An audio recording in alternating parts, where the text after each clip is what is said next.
यूरोपीय संघ। Welcome to SK education. मेरा नाम है सुमित केएसपी। दोस्तों, आज के इस वीडियो में समझेंगे यूरोपीय संघ के बारे में कि यूरोपीय संघ ने अपने आप को किस प्रकार विकसित किया। और जब दो दो देशों के बीच युद्ध हो रहा था, यूएसएसआर और साथ ही साथ दोस्तों यूएसए, तो इनके बीच दोस्तों आपको पता होगा कि यूएसएसआर विघटन हो जाता है। मैंने आपको वीडियो में बताया भी था और मैंने वीडियो डाल भी दी उसकी।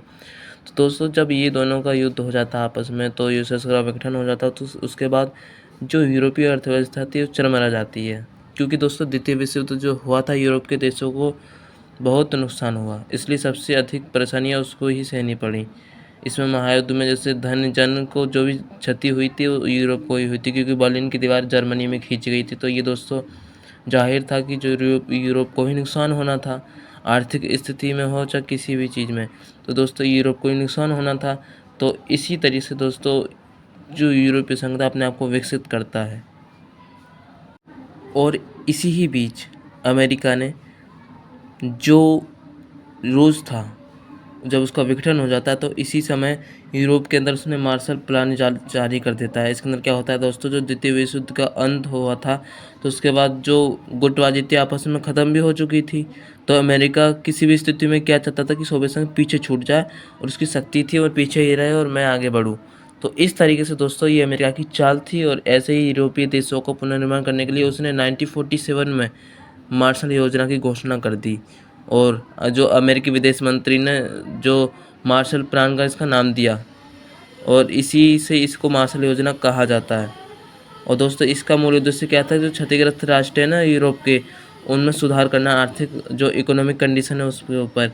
और प्रारंभ में जो इस योजना का योगदान था वो सोवियत संघ के आग्रह द्वारा ही किया गया था, परंतु सोवियत संघ ने अमेरिका और साम्राज्यवादी नीति के चलते हुए इस योजना का विरोध किया था। यानी कि ये क्या था दोस्तों इसके अंदर, कि जो ये चाहता था कि यूरोप आगे बढ़े, लेकिन यूरोपीय संघ इसलिए इसका विरोध हो गया, जो जो सोवियत संघ था, तो क्योंकि अमेरिका, उसको साम्राज्यवादी की नीति अमेरिका की थी, तो आपस में पूंजीवादी अपना करता था, और जो सोवियत संघ था साम्राज्यवादी, इनके खिलाफ आपस में विवाद था। तो दोस्तों फिर इसी के बीच होता है ऑर्गेनाइजेशन यूरोप, जो इकोनॉमिक कोऑपरेशन था। क्या होता है दोस्तों इसके अंदर, कि एक संगठन होता है पश्चिमी यूरोप के देशों के साथ मिलकर अमेरिका ने एक सामूहिक सुरक्षा व्यवस्था निर्माण करता है, जिसका नाटो की स्थापना की गई थी ना उसी के समय।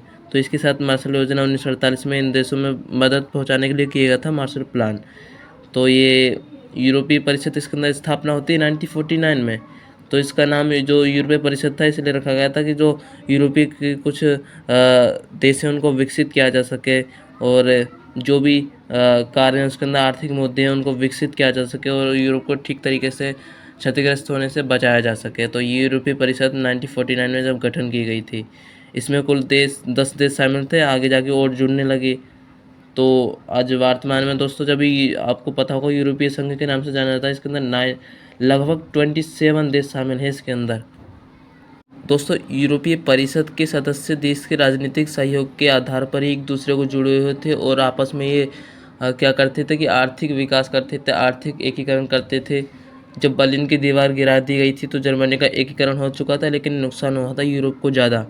तो इसके फलस्वरूप दोस्तों पश्चिमी यूरोप के जो 6 देश थे, फ्रांस और पश्चिमी जर्मनी, यानी कि पूर्वी जर्मनी तो आता था उसके अंदर, जो यूएसएसआर था उसके अंदर इटली हो गया, बेल्जियम हो गया, नीदरलैंड हो गया और लक्समबर्ग हो गया, ये देश 1991 में पेरिस में एक संधि होती है, जिसके तहत क्या होता है दोस्तों, जो यूरोपीय कोला और इस्पात समुदाय था इसका गठन किया जाता है। और इन्हीं 6 देशों ने 1957 के अंदर था शायद, तो रोम में एक संधि होती है, जो यूरोपीय आर्थिक समुदाय और यूरोपीय एटीएम ऊर्जा समुदाय, यानी कि इसका गठन किया जाता है, जिसके द्वारा यूरोप को विकास किया जा सके। आगे चलकर 1973 के आसपास डेनमार्क, आयरलैंड, ब्रिटेन, ये सभी के सदस्य बन जाते हैं। जो ये दोस्तों मैंने अभी बताया क्या था, जो 1957 के अंदर यूरोपीय एटमी ऊर्जा समुदाय, इसी के अंदर ये शामिल हो जाते हैं। फिर इसके बाद आगे चलकर एक बनती है यूरोपीय पार्लियामेंट, यूरोपीय संसद, इसका गठन हो जाता है 1979 में। एक पहला इसके अंदर चुनाव होता है, और 1981 में यूनान के समुदाय इसके अंदर सदस्यता प्राप्त कर लेते हैं और सफल भी होते हैं।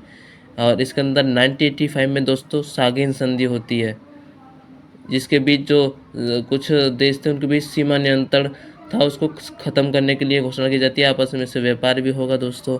तो 1969 में स्पेन और पुर्तगाल शामिल आपस में हो जाते हैं सीमा नियंत्रण में। तो बर्लिन की दीवार दोस्तों गिरा दी गई थी और जर्मनी का एकीकरण भी हो गया था, सोवियत संघ का विघटन हो चुका था। तो इसके बाद से तो दोस्तों यूरोपीय संघ की स्थापना होनी थी।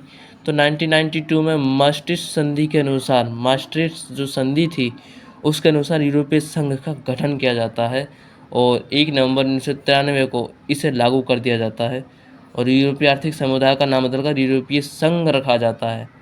और 1993 में एकीकृत बाजार जो बाजार था उसको प्रारंभ किया जाता है और 1995 में लगभग 15 राज्य इसके अंदर शामिल हो चुके थे। जो यूरोपीय संघ था और इसकी खुद की मुद्रा थी वो थी यूरो और यूरोप का अपना खुद का झंडा है जिसके अंदर आपको पता होगा सितारे हैं, जो कि इसके अंदर अपने व्यापार के बारे में बताता है और एकता के बारे में बताता है। तो ये आपस में 12 सितारे हैं जो ये एकता का प्रतीक हैं, जो आपको दोस्तों स्क्रीन पर दिख भी रहा होगा। ये है यूरोपीय संघ का झंडा। 2002 के अंदर दोस्तों कुल इसके अंदर 12 सदस्य थे। इसके यूरो की मुद्रा को अपना भी लिया था, लेकिन धीरे धीरे इसके अंदर आपस में अनादनी होने लगी। सबसे महत्वपूर्ण बात तो ये थी कि दोस्तों कि चेक था और Estonia, Hungary, Latvia, Lithuania, Poland और यूगोस्लाविया, माल्टा, स्लोवेनिया या फिर साइप्रस, ये जैसे साम्यवाद देश थे ना, इसके अंदर 2004 तक इसके सदस्य बनने लगे जो यूरोपीय संघ था। और 2007 में बुल्गारिया और रोमानिया भी इसके अंदर शामिल हो जाता है। तो इसी के अंदर दोस्तों कुल देश 27 देश शामिल हो जाते हैं। और दोस्तों इसके अंदर कुल जो 27 देश थे हम उसकी बात करते हैं। पहला था दोस्तों ऑस्ट्रिया और दूसरा दोस्तों Belgium, Denmark, Finland, France, Germany, Sweden, Ireland, Italy और लक्ज़मबर्ग, नीदरलैंड, पुर्तगाल, Spain, Croatia, Poland, Hungary, Slovenia, Slovakia, ये लिथुआनिया, चेक हो गया और एस्टोनिया हो गया, लटाविया हो गया, साइप्रस हो गया, माल्टा हो गया, बुल्गारिया, रोमानिया और ग्रीस। ये दोस्तों इसके अंदर ये देश शामिल थे यूरोपीय संघ के अंदर। ये कुल 27 देश। और दोस्तों इनका अलग से अपना झंडा होता था जो नीले कलर का, आपको पता होगा। इसके अंदर 12 सितारे होते हैं जो समग्रता, एकाग्रता का प्रतीक माने जाते हैं। दोस्तों यदि हम समझे यूरोपीय संघ के उद्देश्य के बारे में, तो यूरोपीय संघ का उद्देश्य यही है कि जो आर्थिक एकीकरण है और जो वस्तुएं हैं उनमें व्यक्ति जो पूंजी एक दूसरे के साथ आवागमन बनाना, सुगम बनाना और साथ ही साथ उसको वैश्वीकरण के तौर पर भी इसका प्रभाव आता है।